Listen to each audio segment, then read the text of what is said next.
নমস্কার বন্ধুরা, মুনমুনের পাঁচ ফোড়নে সকলকে স্বাগত। আজ আমরা শিখব গুজরাটের একটা ফেমাস রেসিপি মেথি থেপলা। দেখতে পরোটার মতো হলেও এটা কিন্তু পরোটার মতো নয়, পরোটার থেকে অনেকটাই পাতলা এবং অন্য রকমভাবে বানাবো। আর সম্পূর্ণ একটা হেলদি রেসিপি, সকলের জন্য ভীষণ ভীষণ উপকারী শরীরের জন্য। আর আজকের রেসিপি আপনাদের ভালো লাগলে লাইক আর শেয়ার করতে ভুলবেন না বন্ধুরা। তাহলে আসুন শিখে নিই গুজরাটের স্পেশাল রেসিপি মেথি থেপলা। মেথি থেপলার জন্য মেথি শাক নিয়েছি আমি ওজনে 150 গ্রামের মতো, যেটা কাপ মেপে যদি করেন সেটা 1 কাপের মতো হবে। মেথি শাকটা প্রথমে যেটা করছি, পরিষ্কার করে ধুয়ে শুকিয়ে রেখেছি আর একদম ছোট ছোট করে কেটে নিচ্ছি। আপনারা ইচ্ছা হলে ছুরি বা বটিতে কাটতে পারেন, তবে কাঁচিতে কাটলে অনেক ইজি হয়। এখন এর জন্য আমি নিচ্ছি আটা। প্রথমেই বলেছি আমি নেব আটা দিয়ে বানাবো, তাই 1.5 কাপ আটা নিয়ে নিলাম। যেহেতু 1.5 কাপ আটা নিচ্ছি, তাই মেথি শাক আমি নেব 1 কাপ। এখন নিয়ে নিচ্ছি হাফ চামচের মতো জোয়ান। হাতের তালুর মধ্যে রেখে জোয়ানটাকে ঠিক এরকম করে রাব করলে গন্ধটা ভালো হবে। আর নিয়ে নিলাম হাফ চামচের মতো জিরে, গোটা জিরে।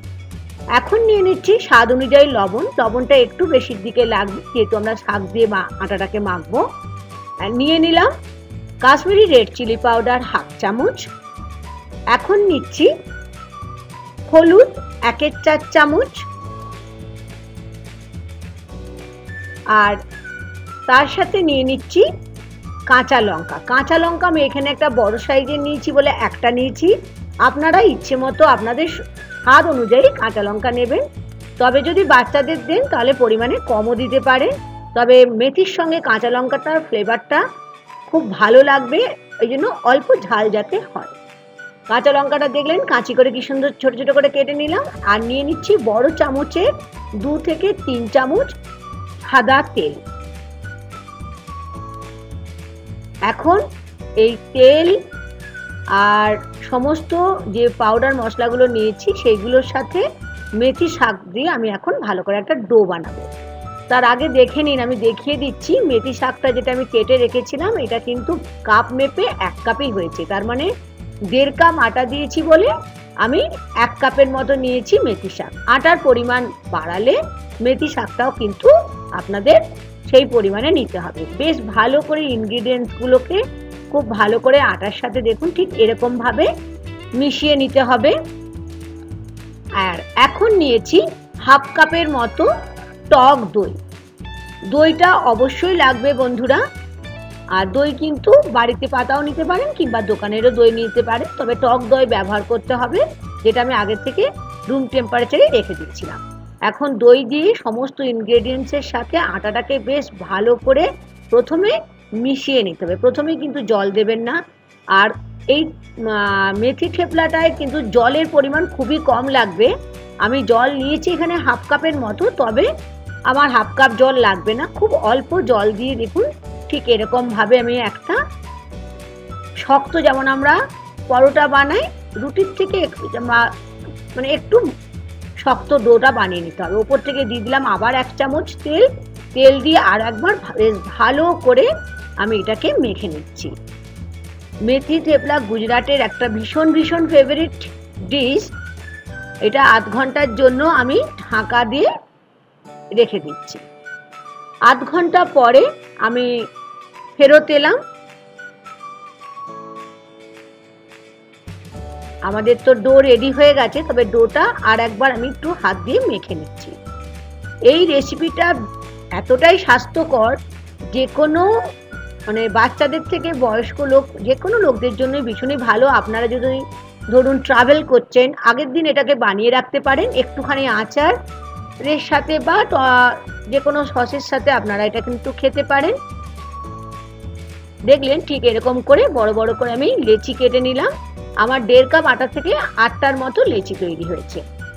এখন লেচিগুলোকে আটার মধ্যে দিয়ে দুটো, দেখুন যেমন করে আপনারা রুটি বানান না ঠিক সেরকম করে দুটো সাইড আমি আটা লাগিয়ে নিলাম। আর এখন রুটির মতো করে পাতলা করে কিন্তু আমাদের বেলে নিতে হবে, পরোটার মতো নয়, এটা মোটা হবে না। এই মেথি থেপলার প্রধান বৈশিষ্ট্যই হচ্ছে এটা পাতলা। দেখেছেন, আমি দেখিয়ে দিচ্ছি, দেখেছেন কতটা পাতলা। এরকম ঠিক পাতলা করে আমাদের থেপলাগুলোকে বেলে নিতে হবে। কি কেমন লাগছে আজকে রেসিপি? একটু অন্যরকম, কিন্তু ভীষণ ভীষণ স্বাস্থ্যকর, আমি এটা বলতে পারি। ঠিক এরকমভাবে সমস্ত পরোটাগুলোকে আমি বেলে নিচ্ছি। এখন ননস্টিক তাওয়া একটা বসিয়ে দিলাম গ্যাস স্টোভে। বেশ ভালো করে গরম হয়ে যাওয়ার পরে আমি থেপলাটা দিয়ে দিলাম তাওয়ার মধ্যে। অবশ্যই ফ্লেমটা মিডিয়াম ফ্লেমে রাখবেন, লো ফ্লেমেও রাখা চলবে না আর হাই ফ্লেমেও রাখা চলবে না। একটা সাইড হলে রোস্ট হয়ে গেলে আর একটা সাইড আমি উল্টে নিচ্ছি।